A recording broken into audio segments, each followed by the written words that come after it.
Bonjour à tous. Très souvent, lorsqu'on parle de l'évolution, le langage nous trahit, car souvent, pour raccourcir les explications, on va dire l'évolution a fait que, ou les ailes ont été faites pour voler, laissant penser que les organismes évoluent pour réaliser des choses. Ce n'est évidemment pas le cas. L'évolution n'a pas de but. Vous vous souvenez que pour que l'évolution fonctionne, cela démarre avec de l'aléatoire. Il faut des mutations ou de la variation génétique, et ensuite de la sélection naturelle, c'est-à-dire un milieu qui va favoriser ou non les mutations et les variations.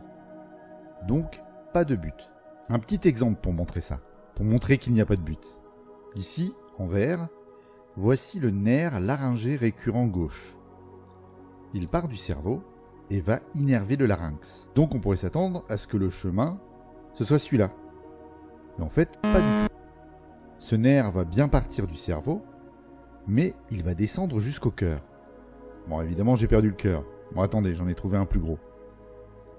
Donc, comme je le disais, le nerf part du cerveau, descend jusqu'au cœur, il passe en dessous de l'aorte et remonte vers le larynx, dans la gorge. C'est un peu bizarre, non ? Eh bien, je vais vous dire pourquoi. Chez les poissons, ce nerf existe aussi. En fait, c'est plus un nerf ancestral qui innerve une partie des branchies. Il part donc du cerveau et descend pour arriver dans les branchies.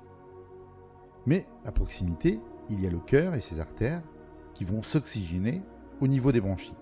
Et donc, ce nerf passe à proximité de ces artères. Ici, c'est le chemin le plus court, car je ne vous apprends rien, les poissons n'ont pas de cou.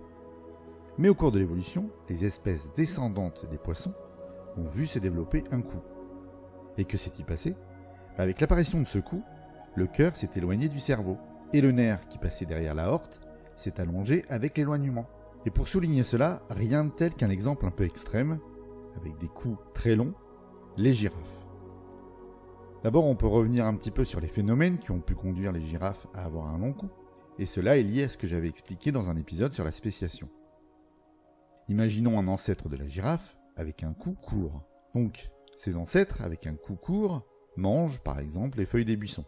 Parmi ces organismes, soit la variation naturelle du cou fait que certains individus ont un cou un peu plus long et ont un avantage sur les autres car ils atteignent des feuillages plus hauts, et comme ils sont moins nombreux à atteindre ces feuillages, on va avoir moins de compétition, donc plus de nourriture pour chacun, et globalement, probablement, une meilleure reproduction. Même chose si certains, par exemple, subissent des mutations, qui vont également modifier la taille de leur cou, et amener encore un autre avantage.